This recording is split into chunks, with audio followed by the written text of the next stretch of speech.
I'm here with Christos Obretenov. He's the lead developer on the new RenderMan Stylization Looks. So, hi, Christos. Hey, Dylan. Hello, everyone. Thanks for having me. Great to be at the virtual art and science fair. Yeah. It's so far it's been terrific. I'm missing having our Render Man Martini or The Render render, Martini. What was it called? it's the Render Manhattan. Render Manhattan. Yeah, Sorry. yeah. It's not only is it tasty, but they're also it's a funny play on words. We're kind of fortunate to be talking to you, who you've been working on stylized looks for a long time, kind of these NPR looks. You started back with in the Rays days with RenderMan 19, I think, We've been doing developing it for a while. We've been doing it for a while. Maybe even pre 19. pre 19. Yeah, So like 18. I think so. I think RenderMan Rays 18 because 19 was RIS, kind of Mhm. hybrid, and then we always were keeping up with the technology, so constantly sort of porting it and bringing it to the very latest version of RenderMan.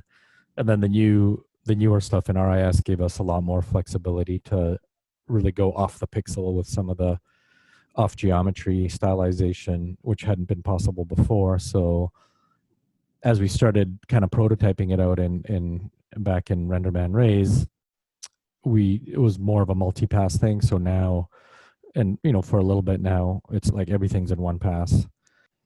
Yeah, the one pass solution, like I mean, as far as RAS goes, that's what it really delivered to the table was um, removing this need to do a bunch of pre-passes and bakes before you actually rendered your shot. You could just render it in Hmm.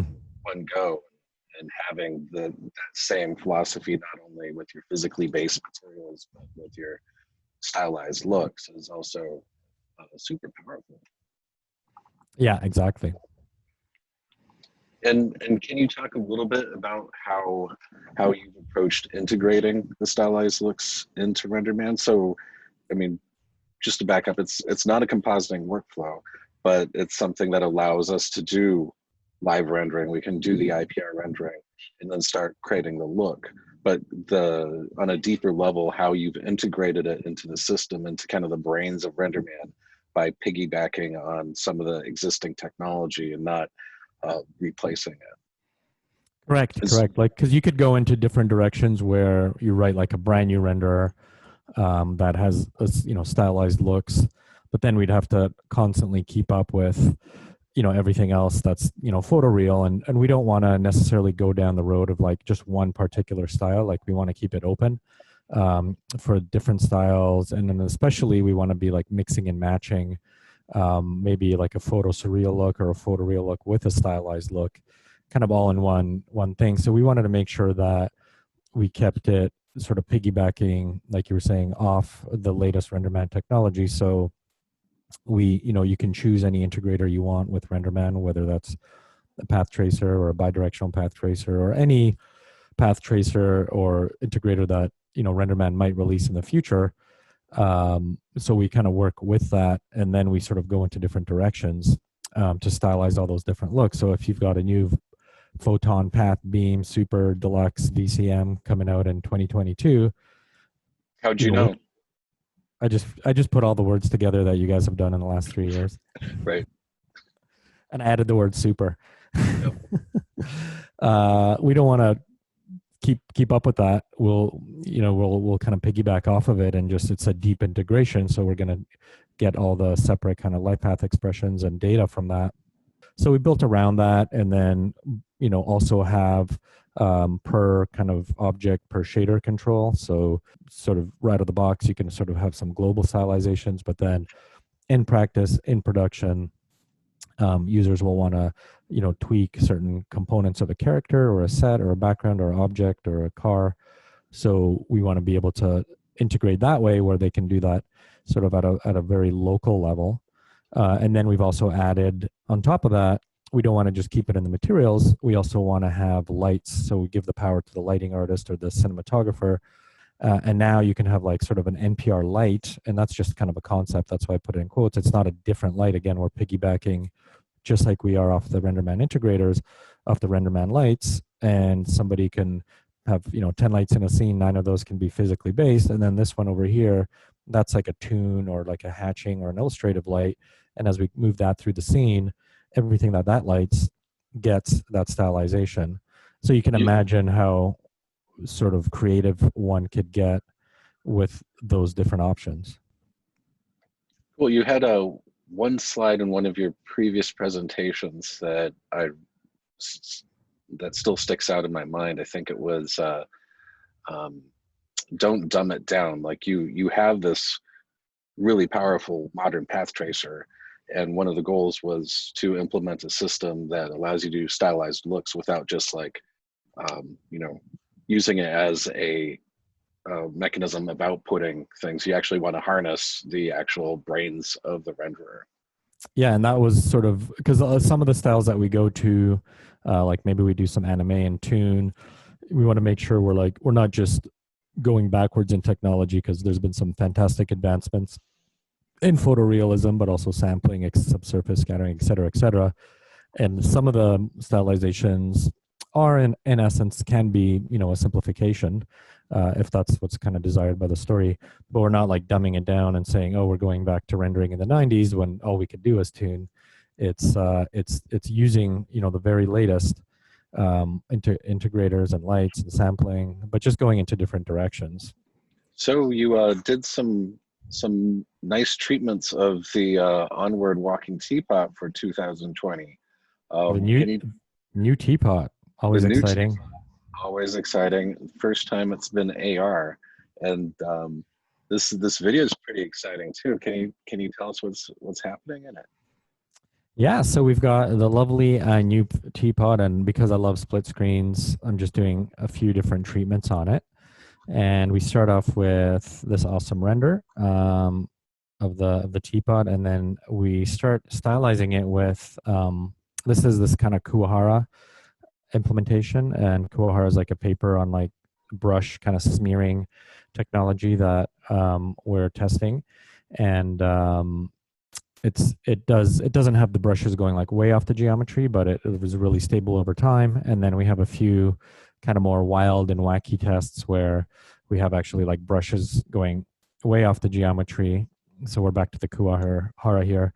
Here we bring the brushes way off the geometry, but we do modulate them based on sort of a focal point. So you can see that the teapot is in focus as we go in and out. We get like a lot more brushes on these purple kind of bars, and then we bring in kind of the broad brushes on everything, which are actually slowly rotating as we're watching it.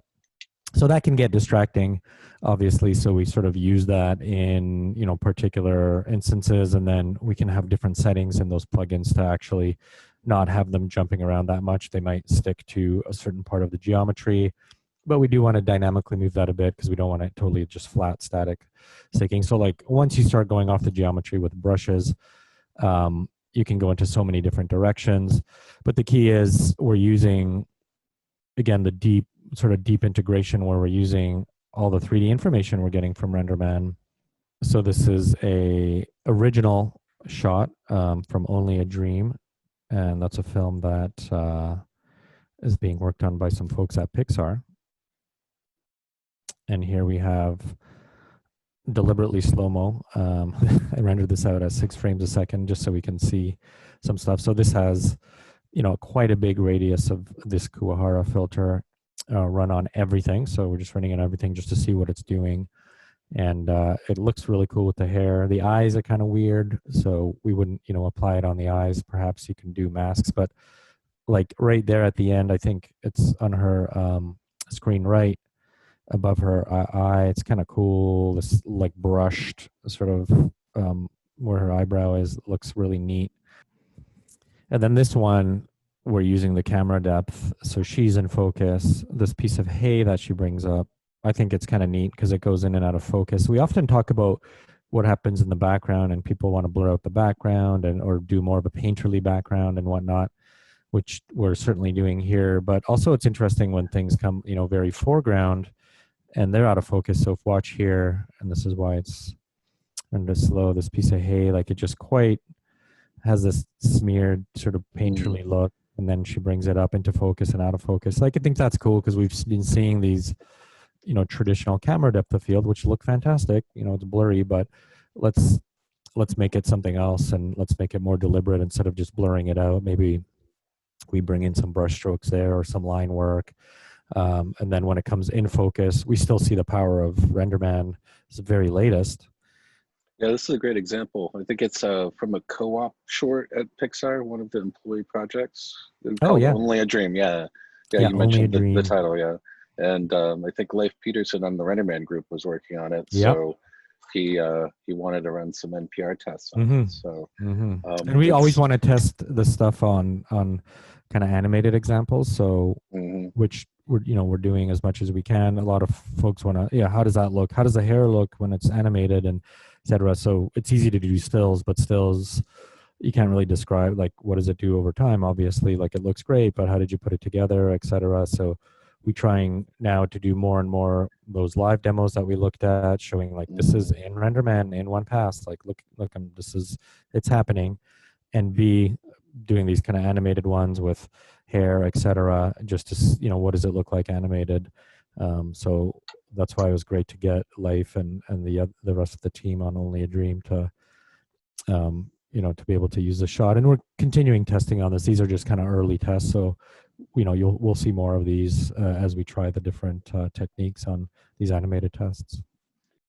We find that as a sort of a base default, if you have deforming and animating geometry with a moving camera, so sort of like everything, doing like a blended triplanar projection with like a PREF rest position point has all the brush and the hatching textures be very stable, but then it just comes down to a look. Like, so maybe the blended triplanar isn't great because it's blending brushes, so you might want to do a camera projection. Screen projections look fantastic for things that aren't moving because you just really it looks like they're coming off the page, but we're in a 3D world, so it's using the blended triplanar or custom camera projections just to get everything in there. That's pretty cool. So you're essentially using the tools that exist in 3D, and you don't have to reinvent anything or emulate that in compositing or something. Correct.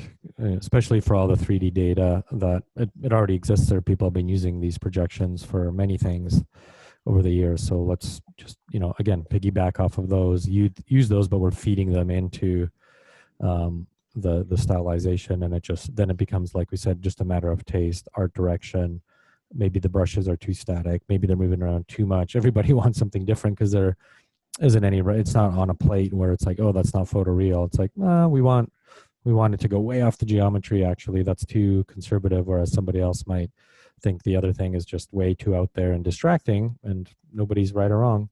Well, like physically based rendering, you have ground truth, so whether it's right or wrong, and you can say, well, I'm going to cheat this thing or exaggerate that thing because that's part of the style. Maybe they have blue skin instead of normal skin, or pointy ears, or whatnot. But when you're going into full stylization, it really comes down to like your artistic reference as far as being able to create a look. You really have to define what you're trying to get to before you start even creating it. At least that's what I've discovered. And we have up next, I think we have Urs Grossbeck. He's one of the early adopters of the stylized rendering technology. I think you know him quite well too, Christos. And he has some cool work he's done for a model that we rolled out on our Ship Shape Challenge. Yeah, thanks for joining us. Thanks for having me, and looking forward to seeing what the folks can kind of creative things they can do with the technology. All right, great. Well, we'll catch you later. Thank you, everyone. Render Manhattan time. Render Manhattan time.